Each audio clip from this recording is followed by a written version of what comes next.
Hi, I'm Dr. Marcus Bright, and this episode of the 5,000 Role Models TV show will focus on the impact of the 5,000 Role Models of Excellence project at school sites in Miami-Dade County.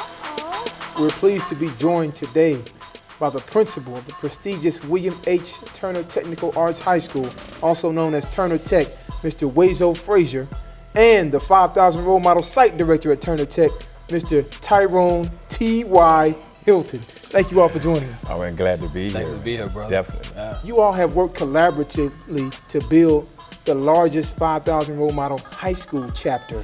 What do you attribute this to, Mr. Hilton? Well, first of all, I'm very humbled to be here. That's more than anything. And then, Congresswoman, thank you so much for allowing us to be here with you today. Boldness, being courageous, not being afraid to approach the young men and then motivate them, get them excited about being a part of the program. What other kind of strategies do you use to recruit them and then keep them engaged? Well, basically a lot of times as they coming in, you know, I greet them. Hey man, how you doing? How was your day? You feeling okay? Have you ever heard of 5,000 Role Models? Well, listen, this is the place you need to be. I can help you if you stay in it all the way till your senior year. I guarantee you, you'll be a happy man and you'll become a better person. Absolutely. Yes, sir. Mr. Frazier, as a principal, what does the 5,000 Role Models of Excellence project bring to your school? Well, just before I even start, just to speak about Mr. Hilton. So my first experience with him and the role models, I mean, before school started, everyone's the same, everyone's a professional. He's a consummate professional, so let's just put that on the table. Absolutely. And I'm standing in the middle of Turner Hall, and it's the Wednesday when everybody dresses up. And so I'm standing there, and wave after wave after wave of boys come up to me, and they just shake my hand and say, hey, how you doing, Mr. Frazier? Welcome to Turner Tech. I'm so-and-so.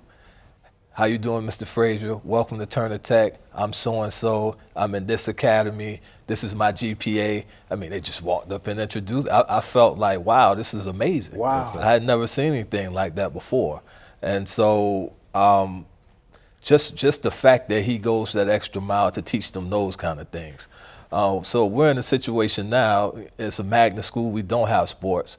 You're able to participate in sports at your home school. But in this particular situation, because of the sports and some of those things, we only have about 300 boys. Wow. out of 1,300 kids. And so to have over 100 or over 35% of those boys in the role model tells you exactly what kind of man this is. And you know what kind of situation we have going, and it's a legacy. I mean, so at some point, those seniors run the school. Again, to go back to my first year, Joel, Yeah. I thought Joel was a teacher. You know, the way that he would come Yes, and, sir. you know, he talks to me about field trips, about Mr. Frazier, we need to do this. Listen, so, I mean, just grooming them from 9th grade to 12th grade, you see the transition. And one thing that, you know, we try to instill in our young men, you know, you have to be a man. Absolutely. You know, Absolutely. at some point, you know, we can coddle them or we can hand feed them or spoon feed them things, but we teach them the autonomy to do things on their own. And so they need to know that that's part of being a man. And I think that self-control and discipline and being able to go out and be a man is probably the greatest gift that we can teach them as they move forward, to change the trajectory of their lives, but to also permeate that throughout the community when they go out and they represent us. Wow, absolutely. Absolutely. And what kind of experiences have some of the members of the 5,000 Role Models at Turner Tech been able to experience? Oh man, since they've been a part of 5,000 at Turner Tech, we had a few that got a chance to experience the DC trip, experience different events at the school, connect with the Miami Dolphins, you know, community service. Oh man, and it goes on and on, man. I tell you, they love being a part of the program. It opens up so many doors, and yeah, it's just wonderful, man. You spoke about the broader impact, and you all are both products of Miami-Dade County, Brown Sub, Yes, sir. Opelika. What does the 5,000 Role Models mean, not just to this school, but to this community? You want to take that one first? Okay. Just to see them in the community when they wear that tie, you know, you have people, even like just a normal corner store. You may ask, hey, young man, I see you in the red tie. What does it mean? You know, how can I get my son involved? Does my school, does their school have that? please give me some information. And I get it all the time at gas stations or wherever, in the community. Even go back to my old brown sub, hey, T.Y., man, I see you with your towel, man. How can I get down with that, And this is how they talk to me, Yeah. And I was like, sure, man, I'll bring you some information.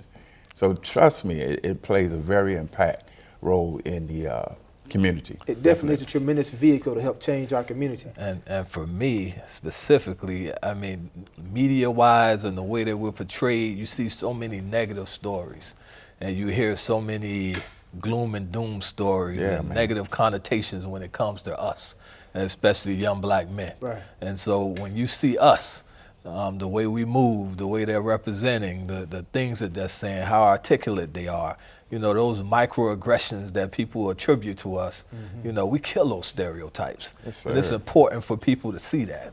It's important for them to see us in this role and the impact that we have. So again, just changing the narrative on us and how we're perceived is important. So the Role Models does a great job with that. So yeah, I'm happy to have the chapter, the largest chapter. Yes, sir. And I'm happy to be a part of this. I think it's a wonderful initiative. Thank you, Congresswoman, for even having the vision to put something like this in place. Absolutely. Absolutely. And thank you all so much for your work to absolutely kill these stereotypes, because those who define you can confine you and then push you to the margins. That's it. So when you see the 5,000 role models, you can define us as being excellent. Oh, yeah. We are. 5,000. We are. 5,000. Thank you all so much. Coming up next, we have brothers and principals. Wallace Aristide from Miami Northwestern Senior High School and William Aristide from Booker T. Washington Senior High School. Miami-Dade College has career paths in anything you want to be. What's your story? Be global. Be cutting edge. Be inventive. Be investigative. Be a hero. What do you want to be? Be the best. Be you. Be MDC.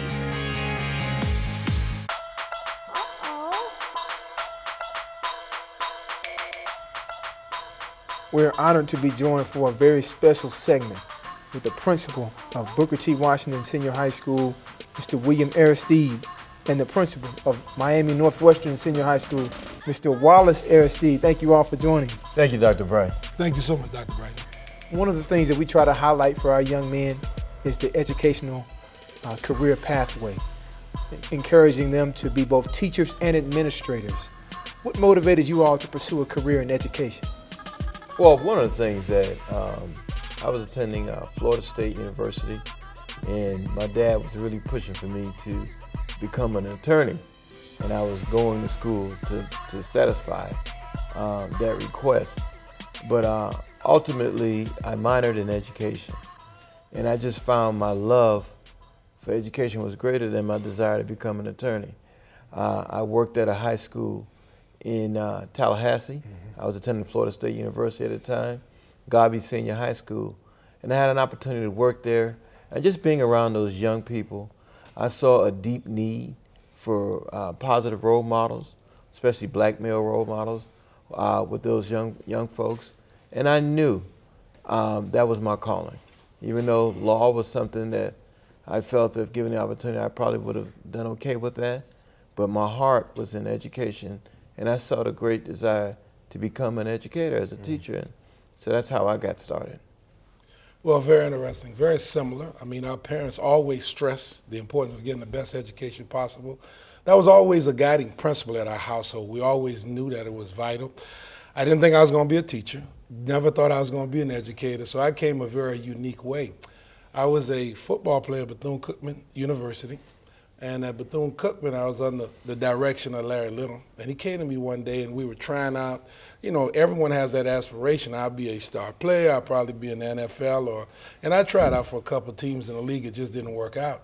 He says, I think you could be a high school coach. I said, okay, sounds exciting. I became a high school coach at Miami Northwestern under the legendary Roger Coffey. Wow. And I enjoyed it. I was having a time. I was just having fun. And he said, hey, become a substitute teacher. I said, okay, let me go ahead and try that, because very similar to William, I was looking at a career in the legal field. I was working with an attorney downtown Miami, putting legal briefs together, things of that nature, similar to what you do as a paralegal. And I started subbing, and I noticed everybody listened to me. Students didn't give me any problems. I said, well, this is pretty nice. And then I became a teacher, and I was a certified math teacher for years. And I was a ball coach and a math teacher, and I thought that would be the only place my career would be. And now it's interesting that there's a turn. And I've got to give somebody credit for really motivating me and inspiring me, even though he's my younger brother. But he encouraged me to become an administrator with Dade County Public Schools. Wow. And you all are brothers. Absolutely. Where did you grow up, and can you talk a little bit about your childhood? Well, we were both born in the Bahamas. Our parents are Haitian, so we're Haitian Americans, of course, born in the Bahamas as well. We grew up here in Miami, in the inner city parts of Miami. We went to parochial school, St. Mary's Catholic school. We did that. And then we went to Archbishop Curley High School, another private school, and so forth. My brother graduated from Archbishop Curley prior to me graduating. In my last year, I transferred to North Miami Beach Senior High School. I wanted a different flavor. I just wanted to try something. I love Curley. I have friends who are still close, who I'm still close to this day. However, I wanted to give the public school education a shot, and that's how that came about. Eventually, and it's interesting, we're here at Miami-Dade College. I actually came to Miami-Dade College on a scholarship. I was offered some university opportunities, but Miami-Dade offered me a nice scholarship. I went to school here, and then I went to Florida State University after that. And after completing my bachelor's at FSU, I went on to University of Miami and received my master's in special education. And finally, I went to Florida Atlantic University, and I received a specialist degree in ed leadership. So that's basically our path. We are products of a diverse community. At the same time, we are also products of Miami. We've seen Miami over the years. We've seen a change in Miami, both good and bad, but hopefully majority of it is good. And we feel that we can really continue to make a difference in this community. I'm so glad what William said. He talked about our background, our upbringing, which has been vital and important to us. Something I'll talk a little bit about that might be somewhat different. The reason I do this job is because of my mama. And I can relate to an NFL player that talked about, they laughed at him, they ridiculed him, said he couldn't come up and make a tackle. He couldn't come up and make those type of plays. You couldn't catch a ball, he was a good cover guy. But he said when he did it for his mama. And a lot of young people are not sure what they're going to do. They don't know what the inspiration in their lives will be. But my inspiration was my mother. She's the one that inspired me to make sure I got a degree from a college, a university, so I can be self-sufficient. And what was big for me in growing up, I wanted to come back once I got my degree and help her out. I wanted to come and help her pay some bills. I wanted to come and help her because she had many challenges as a single parent, that she needed that type of support, and I wanted to be the first one in the family to provide that support and let her know that, Mom, you inspired me, and I wanted to inspire others because you gave me direction, you gave me guidance. So we come from a very close-knit family where we encourage one another, and I'm encouraged by my upbringing to help out young people that I come in contact with. Absolutely. You've certainly come back, you've given back not only to your mom, but to two very historic communities where your schools are located, Overtown and Liberty City. Can you describe the relationship between your schools and those communities? Well, one of the things that I'm most proud of Booker T. Washington, we are the second oldest high school in Miami-Dade County. We are the first school for African-American children, high school in Miami-Dade County. Because prior to 1926, the year that the school started, was built, black children could only go to school up until the 8th grade in South Florida. There were no high schools for them. So many of the parents either took their kids to other areas, whether it's North Florida or Georgia or South Carolina or Mississippi, some of the neighboring area, Alabama, or the Bahamas, because we had quite a few of our folks from Overtown came from the Bahamas. But Booker T was the first. And not only did we educate folks from Overtown, we educated throughout Miami-Dade County, parts of Broward County, as well as down to the Keys. that's the one place that it was that light of hope for children of color. So when I stand there as a principal, I never forget that. I also realize that my responsibility as a principal is deeper than just being an average principal. I have a whole community that's fighting for me, that wants me to be successful. At the same time, I got to fight 3 times harder for these kids so they could be successful. Like I said, we come from an immigrant background. We come from a background in which, you know, things were not always perfect, but at the same time, education was the one key that's always pushed in our family. And you could see it with both of us, our mother, our father. That's how things were done, and so forth. So being a part of Booker T. Washington and Overtown is very close and dear to me. And as long as I am there, I will continue to fight for what's best for our children. From Frederick Douglass to Frederica Wilson, education has always been a key. Mr. Aristide in Liberty City, Miami Northwestern. Wow, you're talking about the Mecca. And he talked about a beacon of hope in his community. This school for 65 years has been a beacon of hope in Liberty City. You could see the passion, you could see the love, you could see the adoration. When you come to Miami Northwestern, he talked about not just being a regular principal. You've got to go above and beyond. You cannot be that person sitting in the office waiting for things to occur. You got to go out and meet your children, go out in the morning and greet them, tell them goodbye in the afternoon. You've got to be that parent, that eye for your parents that may not be available during that course of day, but you're available. They need to know that you're there. They need to know that you love them. There's a love in Miami Northwestern. Sometimes it's hard to understand. You've got people that have graduated from that school. They have a mindset that school means so much and so near and dear to their heart. They'll do anything they can to ensure that Miami Northwestern is a successful place. I think sometimes in the community there's a different perception that maybe this place is not the type of place where you would see people that are politicians. You mentioned Dr. Frederica Wilson. You've got 2 board members from Miami Northwestern Senior High School. You've got stars from Miami Northwestern. I'm talking about Olympians. I'm talking about people that won the Oscars from Miami Northwestern. Some of the best that's come out of Miami-Dade County was a Miami Northwestern Bull. And I just think I'm very fortunate to be the principal at such an esteemed institution. Absolutely. What does the 5,000 Role Models of Excellence Project mean to each of your respective schools? I know in terms of me, when the 5,000 Role Models first started, I'm proud to say I was one of their first 25 role models. Wow. Many, many years ago. I remember when Danny Glover came and he spoke, and there's an old article from the Miami Herald where Danny was speaking, and they have a picture of me teaching a young man how to tie his tie.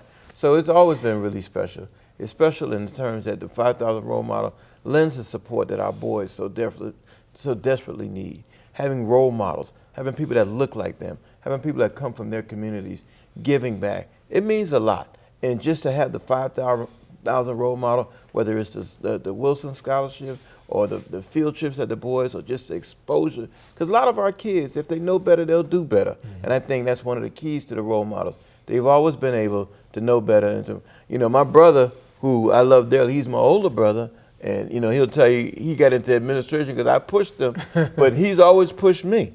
Because no matter what it is, I always looked at my big brother, and he, you know, whether going to college or going to school and so forth, even now as grown men, you know, even some financial decisions, he'll always say, hey, Will, think about this, man. I'm doing this with the family. I'm doing those type of things. That's real positive. But having those role models and having what the 5,000 Role Model has meant for us is tremendous. Well, I'll say this quickly on the 5,000 Role Model. It was always big for me to see those young men get an opportunity to go to college, university, choose those careers of their choice, because sometimes you need a push, you need a nudge. And I was always so proud to be a 5,000 Role Models mentor, and I'm tremendously grateful that I'm here tonight with my brother, with you, Dr. Brighton, to have this interview. Thank you so very much. And I'm grateful that you all have joined us. When the history is written to Miami-Dade County, you can't write it without 2 brothers at Miami Northwestern and at Booker T. Washington who made history and created a better way of life for the next generation.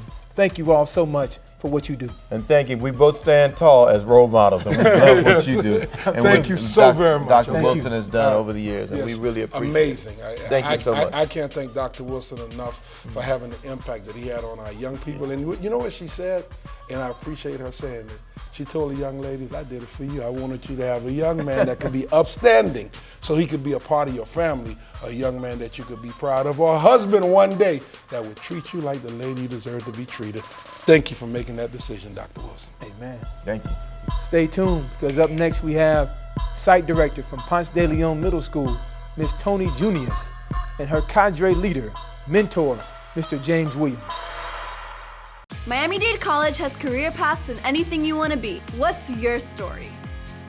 Be global. Be cutting edge. Be inventive. Be investigative. Be a hero. What do you want to be? Be the best. Be you. Be MDC.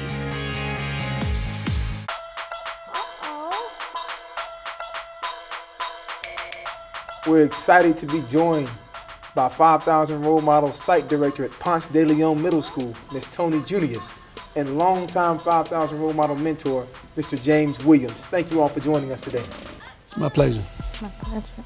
So, Miss Junious, what initially made you get involved with the 5,000 Role Model?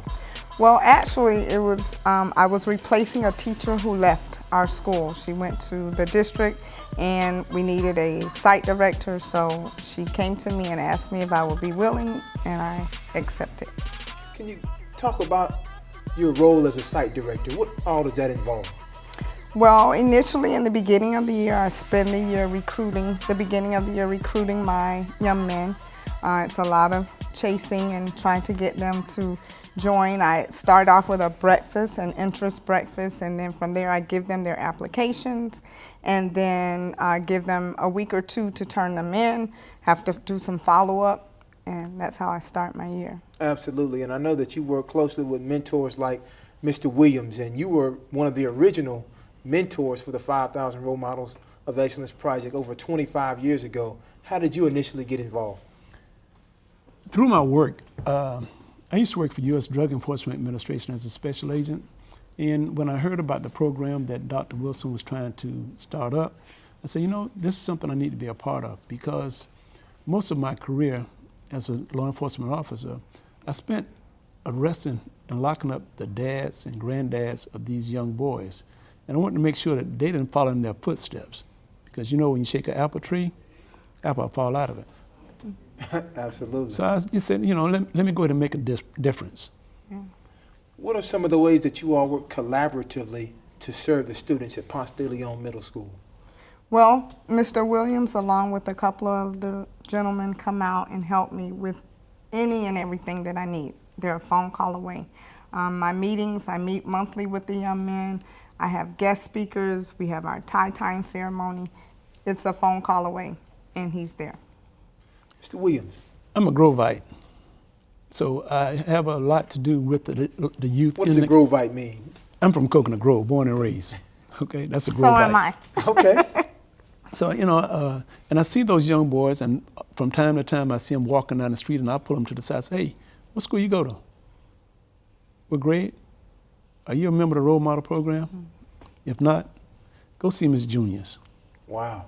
Yes. Wow. And this is the kind of vehicle that the 5,000 Role Models is, to have two people born and raised in Coconut Grove, now servicing the students from Coconut Grove and creating really a safety net for them, because when they leave Ponce de Leon Middle School, most of them matriculate to Coral Gables Senior High School and or other feeder schools that also have the 5,000 Role Models. What would you say is the importance of this kind of consistent support? Well, it shows the students that after Ponce, there's still some positive, you know, you can grow up and be like Miss Junious or Mr. Williams. We don't just drop you, and we're concerned as a community about your future, because your future is our future, you know. So that's really important, that they see Grovites still sticking together We live in separate places. We don't still live in the Grove, but we're still very concerned about the community from whence we came. And we want them to have that same attitude. What was it like growing up in Coconut Grove? Different. Different than it is today. Back then, it was actually a family. The Grove was a family. Like this is a village. Yeah, it was a village, but back then, no matter where you went, you found a adult male who was a role model for you. And they made sure that you did the right thing, like go to school, do what is required of you, and become a part of the community, and always carry yourself in a positive way. Shirts tucked in, that was a must. There was no such thing as sagging pants. Because if there were sagging pants, somebody come up by there and tighten them up for you. Absolutely. What is it like as a female site director with the 5,000 Role Models? Ah, good question. So it's okay. I mean, we're respected, we're appreciated for what we do. Personally, I do believe that there should be a male site director. I do believe that the young men do need males. But thankfully, I have mentors such as Mr. Williams to support me. So the young men still get that male role model figure. They respect me as a site director, female, but I'm also their teacher in a lot of senses. So they separated and they respect me for the role. But thankfully, as I said, I have the men to support. And you are one of several outstanding female site directors, and we do really value and appreciate your effort. And so we really wanted to highlight this collaboration between the site director, mentor, community, and also leveraging the resources of the community. You all are located right across the street from the University of Miami, Ponce de Leon Middle School. What are some ways that community partnerships help to positively impact the students in your chapter? Well, we have a very unique situation at Ponce because we are directly across the street from the University of Miami. So we have a gentleman by the name of Alex Poe, who is a Coral Gables graduate. He was a 5,000 role model. He graduated from the University of Miami, and now he has a program called the Home Team Miami. He has been working with me through my principal about 4 or 5 years ago, and he provides for me free tutoring for the young men. They have free tutoring every second, third, and fourth Wednesday of the month because our monthly meeting is the first Wednesday. We also now, last year, incorporated a robotics program through his program. Nice. And this is amazing. I mean, the young men, they come, they have free tutoring in all subject areas. They have computers provided through the school, but we use a classroom that has computers, so there are no excuses. And then the robotics program. And it's all free to my young men. And it's specifically for the 5,000 role models. That is outstanding. Ms. Junious, Mr. Williams, thank you for your contributions to our home team, the 5,000 Role Models of Excellence Project. And thank you for joining us. Thank you. If you want to get involved with the nation's premier dropout prevention and mentorship program, the 5,000 Role Models of Excellence Project, give us a call at 305-995-2451, extension 2, or visit www.5000rolemodels.com. We hope that you get involved with the 5,000 Role Models. Until next time.